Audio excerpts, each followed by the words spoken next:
안녕하세요. 오늘도 찾아뵙습니다. 유독과 전문의 심우진입니다.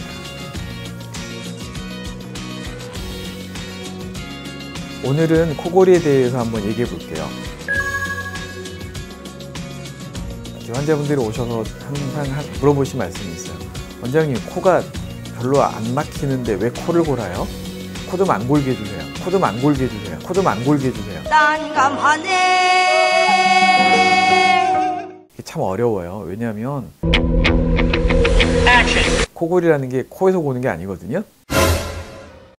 코로만 잡음을 내보죠. 이렇게. 이 소리는 여러분들이 흔히 상상하던 그런 코골이 소리가 아니잖아요. 코골이는 이런 소리죠. 목젖에서 나는 소리예요. 목젖 근막이 연구개라고 하죠. 입천장의 뒤쪽, 거기서 나거나 아니면 또 하나 더 아래쪽.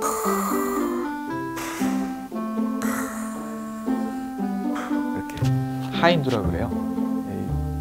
혀의 더 뒤쪽, 혀의 뒤쪽에서 후두 아래 앞쪽 여기까지 고는 거죠. 이쪽이 좁아졌을 때 코를 곤다고 그래요. 비염하고 코골이하고는 크게 상관이 있을 수도 없을 수도 있어요.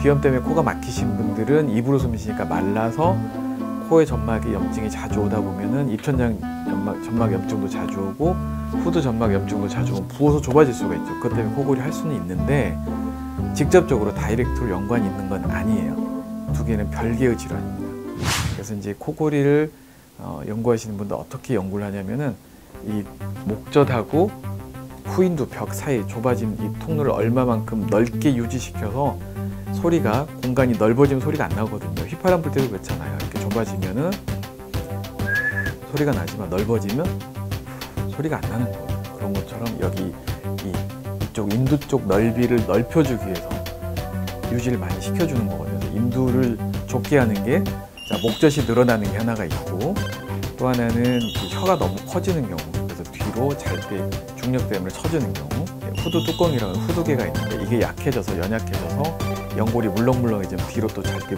물러서면서 좁아지니까 또 코를 골거든요. 이런 여러 곳이 있는데 이걸 강력하게 넓혀주는 거죠. 넓혀주기 위해서는 코 앞뒤에, 그러니까 우리 호흡기의 앞뒤 여기보다도 측면 근육이 튼튼하게 버텨줘야 돼요. 버텨주기 위해서 이제 만들어주는 게 여러 가지 방법이 있는데 양압기라고 해서 아시겠지만 코에다가 이렇게 설치해가지고 이쪽 압력을 높여주는 장치가 있거든요. 그걸 착용하고 자는 방법도 있는데 이거는 사실 계속 착용하기가 쉽지는 않아요. 그리고 또 하나는 이제 혀가 너무 크신 분들, 뒤로 말려드신 분들은 구간의 장치를 앞으로 착용하고 자는 방법도 있고요. 그다음에 또 하나는 이제 살을 빼야죠. 살을 빼서 코 속 공간을 넓혀줘야죠.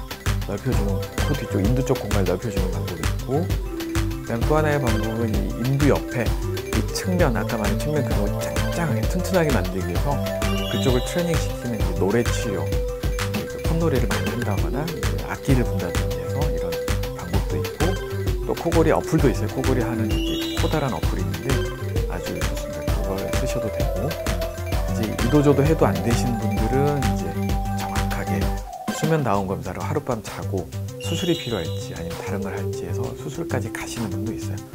그래서 결국은 이제 궁금하셨던 게 왜 나는 코가 안 막히는데 코를 골아요? 물어보셨지만 코골이하고 코 막힘하고는 크게 상관이 없을 수 있다는 거 이해해 주셨으면 합니다. 이제는 코 막힘하고 코골이하고 어떤 관계인지 아시겠죠? 코가 막히지 않는다고 해서 코를 안 고는 건 아니고요. 코골이하고 코 막힘하고는 약간 다릅니다. 부위가 다른 부위이기 때문에 서로 관련성이 있을 수 있지만 거의 관련 없는 것으로 보시는 게 맞습니다. 이제 궁금한 게 해결되셨나요? 감사합니다.